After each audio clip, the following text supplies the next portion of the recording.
Good day, everyone, and I hope all is well. Welcome to our final program of the year, a chapter from my life and book. And I'm really pleased today that we have Tony Fairweather. Tony, how's it going? Good evening, everybody. It's going well. Cold in London. I need some sunshine. And please forgive my broken voice because I had the flu this week and coughed too heavy and damaged my vocal cords. Oh dear. Yeah, I'm a bit Barry White, I'm afraid. Okay, well, it may work to your advantage. Right. Okay. Tony. Right. So, Tony, tell us a bit about yourself and your background, family background. My people are from Portland, Jamaica. Hmm. My father came over in the Second World War, and when he was demobbed, he went back home and then came back again and set up life over here, and then sent for my mother. And they all were coming for 5 years, like everybody else were going back. And then we came along, the little children, to picnic them, and they stayed. And my father was very much in the community, and he taught me my trade. I watched him and other people build the Balham Tooting Sports and Social Club, which is the oldest Caribbean club in the United Kingdom now. And they own that building in Balham High Road. And as a child, I used to go there and watch them build that from nothing to a derelict building. And it taught me about community and giving back to the community and wanted to serve the community. And that's what I still do to this very day. Yeah, and of course, Balham at one time had a very strong domino team. Oh, yes, they were the baddest. They were the baddest. Okay, thanks for that. So, Tony, tell us about The Right Thing and the events that you put on, including the celebration of my sisters, jerk cookout, Windrush dinner, gift for life, all major events over the years. Well, yeah, I worked at The Voice. They approached me to run their book club, which was a column when I first went there. Yeah, I remember. This is when The Voice was selling 65,000 copies a week, Yeah. And I took that from a small book club to the biggest black book club in the United Kingdom. And because of that, I got books sent to me. And a book came past my desk by an unknown author called Terry McMillan, which I just fell in love with. I thought the writing was excellent. And I put it up. The book was called Disappearing Acts. It was her second book. I put it out on the page as the book of the month. And I said to anybody who doesn't like it, I'll refund the money, which got me in a lot of trouble with Val McCullough, the CEO. Said, are you talking about giving back money? I said, no, Val, this is going to sell. Yeah. We sold 500 copies and refunded 2 books. Okay. The publishers got to hear about what I was doing with books. They told me she was coming over. I said, can I meet her? Could she come to Brixton? The phone went quiet. Because Brixton wasn't the trendy place it is now. It was the place where people walk fast when they're going through it. So I insisted she come down, but the voice was so powerful they had to bow. We did a great show. I got a young reporter called Bernardine Evaristo to interview her, and we put on some music and poetry and stuff and just jazzed it up the way we like to do book readings. And I sold tickets. I had a cheap to sell tickets for £2.50. And it went so well, we sold out in 2 days. Other publishers came, saw what I was doing and asked me to do more for them. I formed a company called The Right Thing to do his writing. And we were lucky enough, or blessed enough, I put it, to work with people like Dr. Maya Angelou and Toni Morrison and Alice Walker and Bernardine Evaristo and Andrew Levy. Yes, the list is an endless list. Archbishop Desmond Tutu and Norman Manley, the ex-Prime Minister of Jamaica, all doing their books because we presented them in a style that our people would like. Not just one person sitting there reading a book and being boring. We jazzed it up, we made it funky, we made it interesting. Yeah, no, you really broke some barriers. Oh yeah, people were shocked when they came there. They thought it was a music concert. Yeah, the crowd and the excitement. I think, are you sure this is a book reading? Are you sure it's not a music concert? I said, why do you think books are dry? When you read a book, it's excited in your mind. It's bouncing around. You're getting into the characters. So when you go to the event now and you see the author sitting there just drolling on, reading, boring, it kills it. And I know that. So we jazzed it up. We made it funky. We did dramatizations. We had comedians in there. Caribbean style. Yes, it was. It was, and it worked, And In Celebration came out of that when one of my teammates said to me, "It's International Women's Month. Why is it only white women celebrating?" I said, "Well, why are you asking me? You're black women, set up your own thing." Because you're the creative director, think of something. I turned the envelope over and I wrote down all the things I haven't seen black women do for a long time, like play the cello, ballet, opera, blah. And I said, this would be great to put it in one show. They thought I'd lost my mind. Because remember, these were the days when you had lovers rock shows, you had reggae shows, you had soul shows. Never the twain shall meet. Yeah, the hair and fashion shows. Yeah. Yeah, all separate. Everything was separate. I decided to mix it all into one bowl. Yeah. And I had the madness enough to book the O2 Brixton to do it in. Like I had the voice backing. I thought, I'm going to sell tickets. Oh, I'll do well. Well, come the night of the event, Rudy, we sold 300 tickets in a 1800 seater. Oh dear. And I thought, oh dear, this is going to be a disaster. But I still carried on. I thought, no, we've paid for everything. We paid for the artist. This show's going to happen. And then I had this box office manager run up to me on the night of the show and said to me, "You need to come outside." I said, "What's wrong? You need to see this." When I went outside, the queue was out the door, down the road and around the corner. Really? And I went out there and I said to people, "Why are you buying tickets now?" They all said the same thing. "We didn't think this show was going to happen." Really? We've never seen a show like this. So we thought it was a con. Or we thought it was gonna happen. So they thought they'd buy it on the day. Yeah. And in the end, we had 1,000 people in there. Brilliant. So that was the birth of The Right Thing. Yeah. And In Celebration of My Sisters. Yeah. And jerk cookout. Again, that started with a conversation. We was all eating one day in the office, and we all happened to have jerk. And I said, "Let me try yours. Let me try yours." And they said, "Oh, it would be good to get all the chefs together. See who does the best jerk, because everybody claims to be the best jerk. Barbados jerk is better than Trinidad jerk is better. Cuban jerk is. Everyone's jerk is better." I said, "Let's put them all in one place and see what happens." And they said, "They're not going to come." And I said, I went to Horniman Museum. I said, "I'd love to do this jerk thing." And they said, "I love the idea. Let's try it." And we started off with 6 jerk bands at the top part of Horniman Museum. And we had, I think, something like 3,000 people turn up. And the next year we moved into the whole of the park. And at its peak, we was getting 25,000 people. No, I mean, that again, it's a great setting as well. It's a fantastic on a summer's day.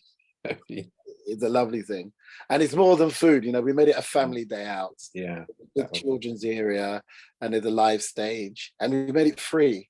For all those early years, it was free. It's not until the COVID came, and after COVID, we had to charge because they reduced our numbers drastically to cover our costs.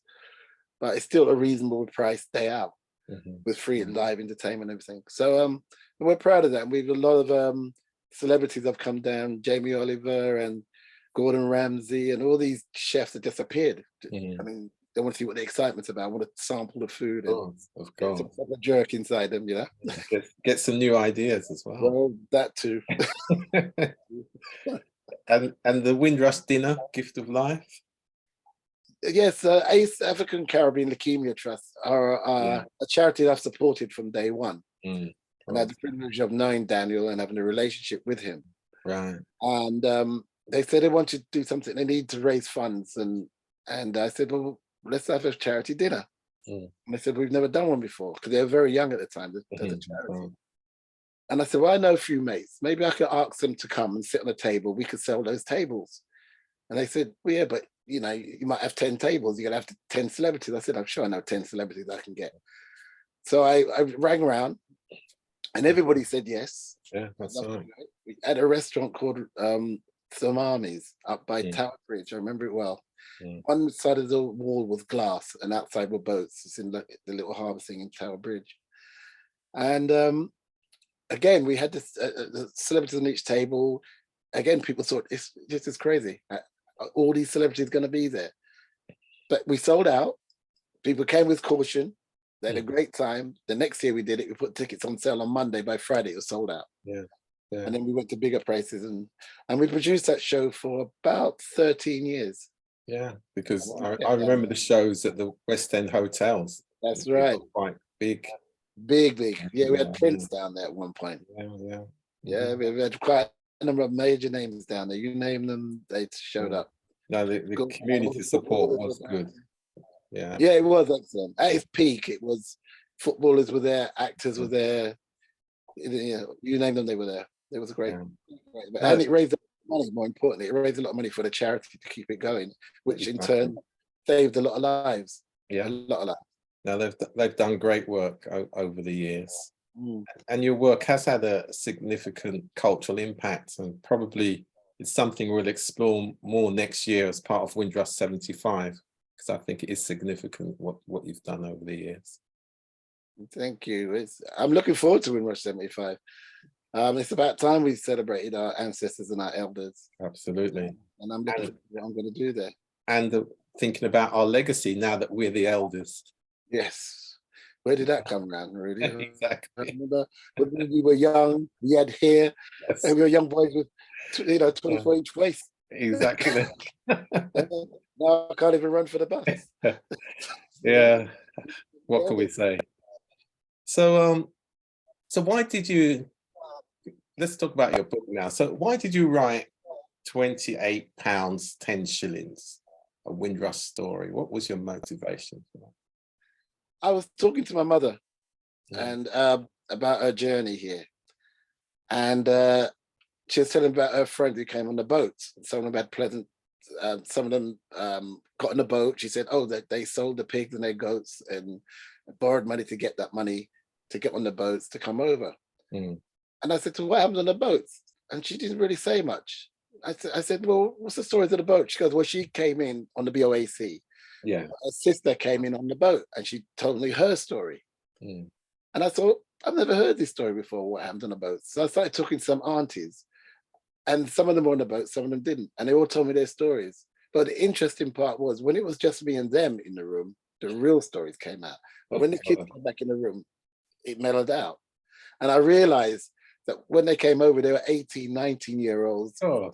first time off the island, first time away from their parents, first time away from their pastor. And they got on a boat with another 1,000 people who they didn't know. So no one could run tell them. Yeah. And there's usually 5 men to 1 woman on the boat. So particularly on the Windrush boat, there's 5 men to 1 woman. Right. And a lot of them met their husbands, the wives. Mm-hmm. As one woman put it, Rudy, some women came on that boat as young ladies and they left as women. Yeah. So I see. Yeah. And they said a lot of romances were formed. Of course. And they had drinking, they had dancing, they had music on those boats. And he said, you see us now as 80, 90-year-olds, but we were young children when we came up. Yeah. And we're full of life. And that inspired me to write this book. And I interviewed about 15 elders in their 80s and 90s. Excellent. Half of them have passed now since I interviewed them. And I'm glad I've captured their story in the book. Yeah, yeah. So £28 10 shillings, that was the cost of the passage, was it? That's right. That's your basic ticket to get on the Windrush ship. So what class did that get That's you? the basic ticket. You go where they put you. You sleep where they put you. If you wanted a cabin, it's £44. I was going to say, because that sounds like you would have been at the bottom. At the bottom. And in today's money, that's worth around £600. Yeah. You know, a lot of money in those days. Yeah. You could buy a house for £500. Of course. So tell us about your Windrush collection. I know that's been quite successful in recent times. Yes, the Windrush collection started because about 4 or 5 years ago, Croydon Council asked me to do something for Windrush Day. And they wanted to do this street thing and jump up and jump. I said, well, that's all well and good, but can't we do something else? You know, we're more than just carnival. Can't we show our cultural heritage? So they went quiet. I said, well, what do you want to do? I said, can't we show the way we live, our parents? And they said, well, there's room in the Museum of Croydon. I didn't even know there was a museum in Croydon, number one. And I've lived in Croydon for over 10 years. And then I went to visit it. They said there's a little space at the front with some cabinets and stuff. And I thought, right, let's take this on. So I spoke to my mum and my aunties and elders in the community, and I borrowed a bar, and I borrowed a sofa and a blue spot gram, and I had no carpet. It was a very basic front room. And you look at it and you knew it was a Caribbean front room, but it was nowhere near what I've got now. But it was the first one I've ever put together. And glass cases, we had the Jamaican Nursing Association loaned me a uniform, one of the original uniforms. He had that in a glass case, and airmail letters and trinkets from people, memories. Well, it was meant to be there for 3 weeks. They kept it for 3 months. Okay. The highest rated show they had that year. And even when it left, people were still coming. A lot of schools came and everything else. And while this was going on, really, that's when I found out that I kept saying to people, oh, I'm looking for this, looking for that. And they kept saying to me, oh, if you had come a week ago, a month ago, so-and-so passed, we just threw out all their stuff. We got a house clearing, or people took what they wanted. And the things that didn't fit in their IKEA way of living went in the bin or skipped. Yeah. And that's why I realized we're literally throwing away our heritage. Yeah. So I started to collect it. That's excellent work. And I think, as you said, you went everywhere to collect that material as well, didn't you? Everywhere. So now I've got 2 front rooms, 2 bedrooms, a kitchen, and now I'm moving on to clothing from the 50s and 60s. The women's dresses and the men's suits and the hats and stuff. So what else do you need for next year? I need all of what I want. Clothing particularly next year. Men's clothing and women's clothing from the 50s and 60s. Any size, any condition, we want them. And we're still looking for furniture like the blue spot grams, carpets, all these things that end up being skipped up. No one wants, like the Axminster carpet. No one wants that in their house. We want those carpets. The pictures, the Harry Jacob pictures, all those ones we want. The wall mounting, the glass fish, the glass tables in the center, anything that's there. Please donate it to the Windrush collection. And when you do, your family's name goes to the plaque that's displayed at all our shows. Excellent. They know that your family donated that, and it keeps the memory alive of that person who's passed. Yeah, and also what you're doing, you're giving due recognition to the family as well, aren't you? Absolutely, they get recognition, and they can bring their children and grandchildren along and say, that's Granny's sideboard, that's Granny's wardrobe, that's Granny's, and it keeps that person's memory alive. And in fact, under our series, Our Windrush Mothers, Derek Clement will be doing all the hairstyles from that era, based on our mothers' pictures. So we're getting pictures of our mothers, and then he's replicating the exact styles to the picture for next year's a number of shows. So you'll have to send me a picture of your mother. I will, if you allow me to, yeah. Absolutely. So Tony,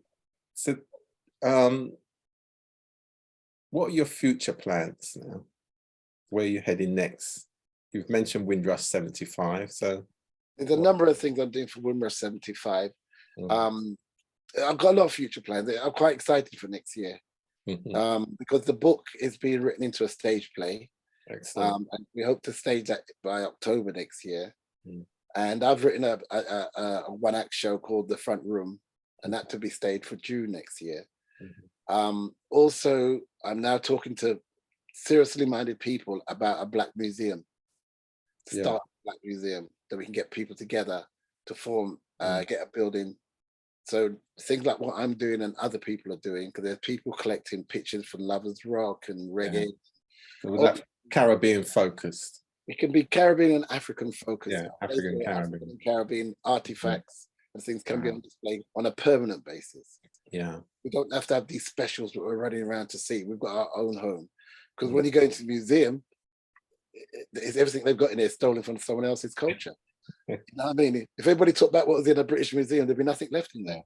So now we've got opportunity to preserve our culture. Why? Because it's in our lifetime, it's living history. Yeah.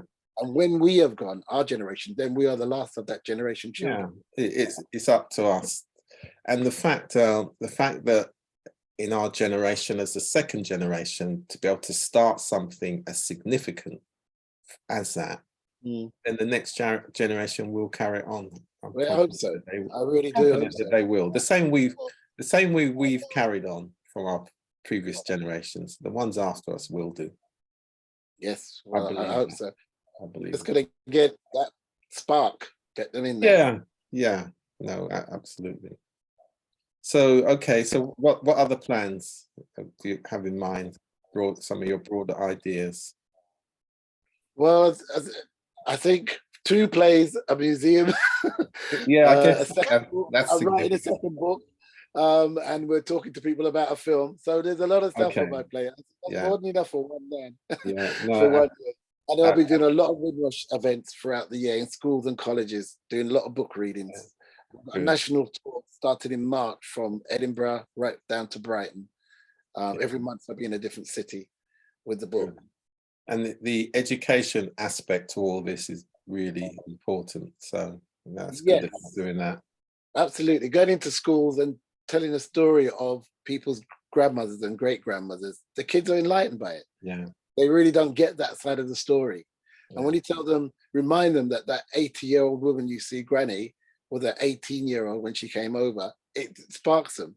Yeah. And I give them things to go back and have conversations. And I get some beautiful emails from young kids saying, oh, I went to my granny and I said to Granny, what's a pail?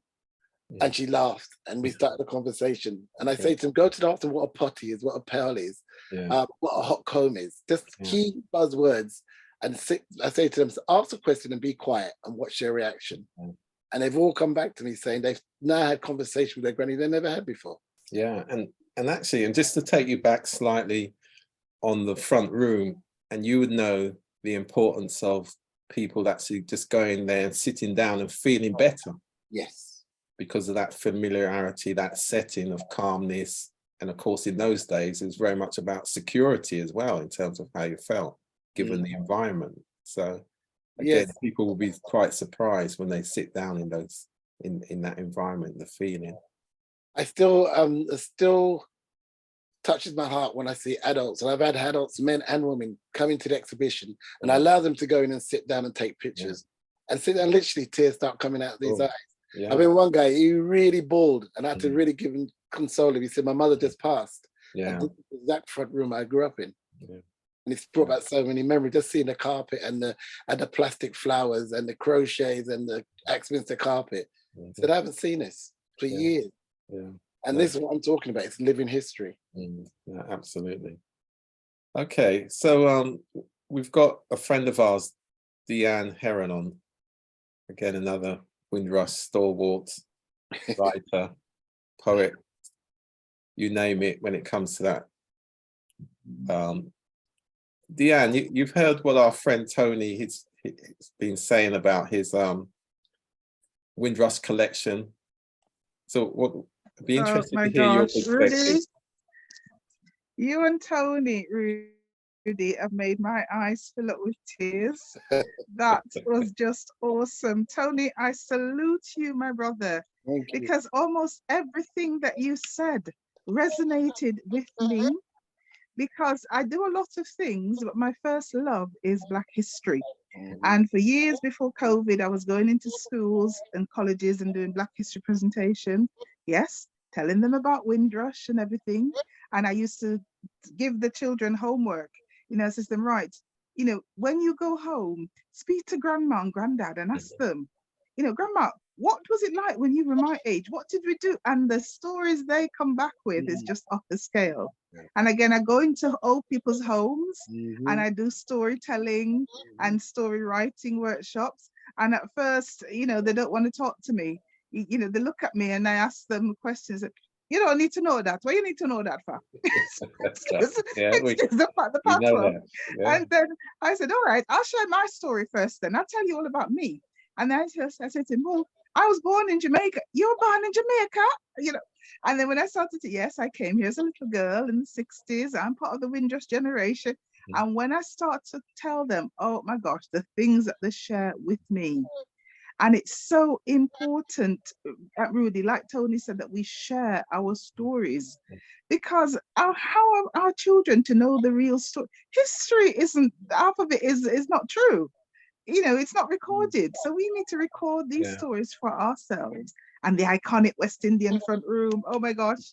I've had, as you know, Rudy, I've had 2 volumes of short humorous stories published called the Partner Money Stories. That's right. And the Partner was a pivotal part of the community, as Tony will know, when I came here in the 60s. And yes, I know the iconic front room well, with the blue spot radiogram and the plastic flowers and whatever. Yeah.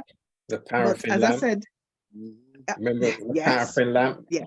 SO blue and pink paraffin. And paraffin heaters as well.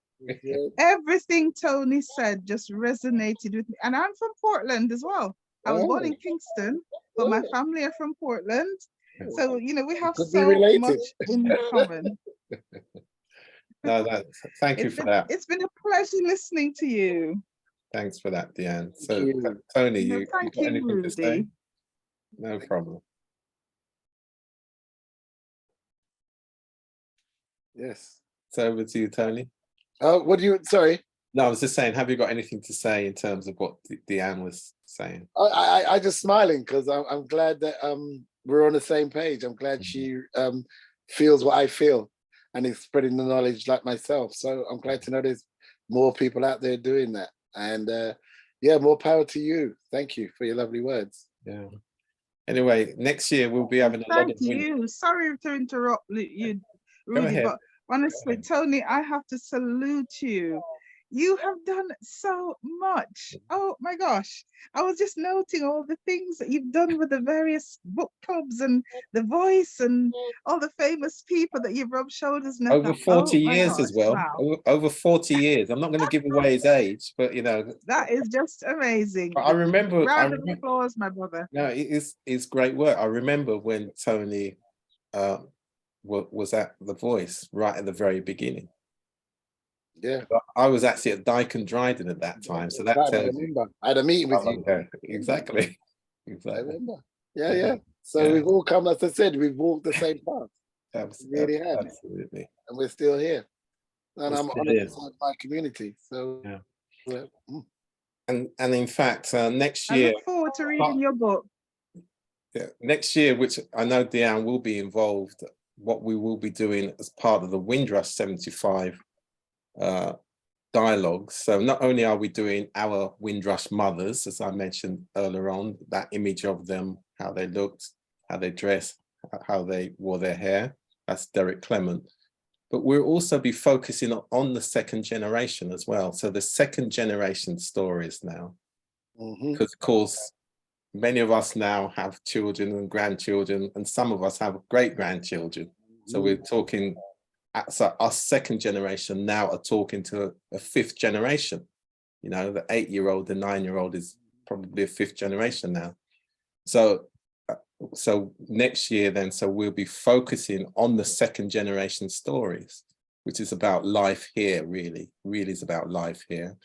And then we will be also talking about those from the first generation that may have influenced our way as we made our way in the world, especially during that time, the 70s and 80s, which were, you know, we had people like Dyke and Dryden and many others who had a significant impact on the second generation. So yeah, it's going to be interesting. And then by the end of the year, we'll be bringing on some of the voices from the third generation, because we have to remember now, we've got our third generation in their 40s, so they're not like young babies anymore. They've got grown-up children themselves. So again, it's that passing of the baton, which is unique for us as the second generation, because many of us understand the first generation, how they lived and where they lived, but also that significant development, our own cultural and nurturing brought up in this country, 60s, 70s, 80s, you know, a few decades now. And then to be able to have that story from our children's generation, basically. And all packed in as part of Windrush 75. Wow. So it's going to be that intergenerational relationship. It's really important from a Windrush perspective. Good. That sounds wonderful. Yeah. Living history. Absolutely, and again, I could visualize some dialogues in your front room, people just sitting there talking in that environment, you know. Oh yes, recalling the great stories from the past in terms of what we were told, and, you know, what we again, most importantly, what we experienced. That's the most important thing. Yes, and a lot of the time, as we know, when you get together with friends, you all remember different things. People remind you of what happened, you know, things that you did and what happened. Well, yes, they do, and we're planning a literary event, right, in the front room. Brilliant. The set will be the front room, and the poets will be reading in the front room and tales from our parents. And we're playing that for next year. So yes, and in celebration of my sisters is a special to Windrush Women on the 19th of March, Mother's Day. And we're doing a special on Windrush Women, Windrush Generation. And the whole set will be a front room. And we've got some bands playing tunes from the 40s, 50s and 60s. And we've got some elders on stage. So it's going to be a real fun thing on the 19th of March. Excellent, excellent. So it's going to be a great time of innovation, because again, what we'll be doing next year, somehow we want to use that 75, where very much we're thinking about that number, you know, so 75 people, 75 activities. So we're open to any ideas, that we have to make 75 a significant year. Indeed. And in times gone by, in fact, in this country, the 75th anniversary used to be regarded as a diamond anniversary. Oh, okay. It only got changed, I think, in like 1897 for a particular reason, where they started to promote the 60th anniversary as a diamond jubilee. So I've always had that in my mind, thinking about it, that, you know, if you think of the diamonds of the Caribbean and Caribbean people and their contribution, you know, that small diamond, the significance of that small diamond and the value. So, yeah, so we've got a lot to think about for next year. I'll just plant that in your minds anyway. Yes, you have. Yes, you have. Yeah, it's significant. Great. So just had a message from Jackie. Jackie, you said hello. Would you like to say a few words to our celebrated author and cultural excellence of Toni? Yeah, this has been excellent. Thoroughly enjoyed the trip down memory lane. I'm watching this with my mother, who is from Jamaica. And I was born here, but I'm going to share something. I actually went to school, primary school, with Tony's brother. Really? So I'm familiar with his brother, but I love the work he's done. Which one? Roy or Trevor? Roy or Trevor? It's oh my gosh, it's Roy or Trevor. It's one of the two. It's the younger one. It's the younger one that is Trevor. in his, yeah. So I know, so well done to you. I salute you too. My mum has been smiling and laughing. My mum comes from Jamaica. She's from, is it Marchtown, Mum? I should know this. Yeah. Hanover. Okay. Yeah, so my mum comes from Hanover. Okay. And she's been grinning and smiling and saying about, what was it? You used to press her hair. She used to press her hair and the lamp, and yeah. So this has been a beautiful experience for both of us. Thank you. Thank you for that, Jackie. And as you mentioned about the hot comb, my mother, I grew up in Finsbury Park before we moved to Slough. So on a Saturday, my mother used to be one of the main people for pressing the hair of the women. Oh. They all went out. So they were in their early 20s. So that's why I created a program called Hot Comb on a Paraffin Lamp. Oh, right. Hot comb used to literally be on the, and I still got a scar on my left hand. Touching paraffin lamp. Wow, days. Yeah. And it's the green one as well. You know, the green one, that's Aladdin, the most popular one. The Aladdin. The tube one. Yeah. Well done. Oh my God, my mum's smiling. And I remember running up the road with the paraffin tin, either to catch the pink paraffin man or SO Blue man. Blue. My God, that's yes.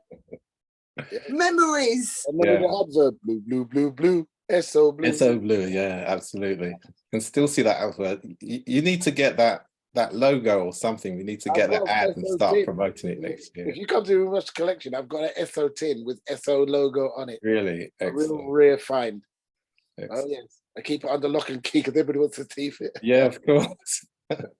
Thank you for that, Jackie. Thank you, Jackie. Yeah, that's great. Thank you, I both. will tell Trevor that I spoke to you. Thank you kindly. Appreciate that. Blessings. And I hope you can take your mother along to my celebration. There's going to be my mum has mobility issues, if I'm truthful. okay. So if possible, yes, but fingers crossed. Yeah, let's hope so. Yeah. It's fully wheelchair access. Because we get a lot of seniors come to the show. Yes. A lot of people bring their mothers along. You know, you see a row of 5 generations sitting in one row. Marvelous. Yeah. Oh, that's touching. Yeah, great work. Not a problem. We will come. We will come. Thank you. And the other thing is that, well, we've got a front room, a reminiscence room up in Brent, which again at the Harsden at the Wise. So that's that was started 20 years ago, and I see a great deal of collaboration between all the different rooms and the people, the communities. There's a lot for us to do next year. So I definitely think you're at the forefront, Tony. So you know. Well, You'll be there to support. I don't know about the forefront, but I know that with people like yourself backing me, we can do this. Yeah. We can get that museum, the African Caribbean Museum. Yeah, and that's where I'm heading, really. At the end of the day, I think that museum is integral part of the cultural story of Caribbean people in this country, you know, of that Windrush era. Because regardless of what people say, from a Caribbean perspective, the books are there, the films are there, the people are there, the stories will be there for generations to come. So to have a significant amount of that cultural asset in one place, at least, I think, you know, would in a sense be a great celebration for the contribution, the recognition, you know, and the impact we've made. And we've got to save our history, because every day we're throwing away our culture. Yeah, and especially that point that you made about so hopefully anybody watching this now will at least, you know, think twice before they throw away some of those significant, you know, artifacts. And they are artifacts, aren't they? They are antique cultural artifacts. Yeah, you can't replace them. Yeah, you know, some of them are 70 odd years old furniture. And we've got to remember, our parents bought a lot of them things on trust. You know, they paid 2 and 6 each week, free bob per week to pay for that table, to pay for that bar. And then we have the cheek to, when they pass and go to their ancestors, to take their possession to throw it in the skip. It's disgraceful. I'll just tell you this. I have been in people's gardens and taken out furniture with weed growing through it. People have thrown things, such disrespect on stuff. I've gone into skips and brought out wardrobes and dressing tables that people have thrown away. Because once people have taken what they want, house clearers don't care. They just throw it in the skip. Of course. And it's just sad to see. And it's our history going. Well, it's something that we can certainly keep communicating. Yes, contact me, contact Rudy if you've got anything that you want to contact us. Great. I'll come down with the van. All right. So just before, I like that, man with a van. Excellent. So just before we go then, Tony, how can people get hold of you? How can they get information about your next events? And what you can always get me on Facebook. I'm old school. I still use Facebook under my name, and you can message me privately. That's the easiest way to get hold of me, and I'll always respond to private messages. You can also go for In Celebration. The tickets go on sale on the 1st of January, and you can get that through the Fairfield Hall box office on their website. Be on their website from the 1st of January. And as for the other events, all I can say is look out for the Windrush Network 75. Look on their website for all the events I'm doing next week. They'll all be advertised through the Windrush Network 75 network. Okay. Yeah, no, that's great. And we will, of course, be promoting them on Fresh FM Radio London, because this program will be going out in a few days' time on Fresh as well. So that's great. So there's lots of places for people to access what you're up to, which is good. And now I've discovered fresh, we'll be doing a lot more things together. So watch out.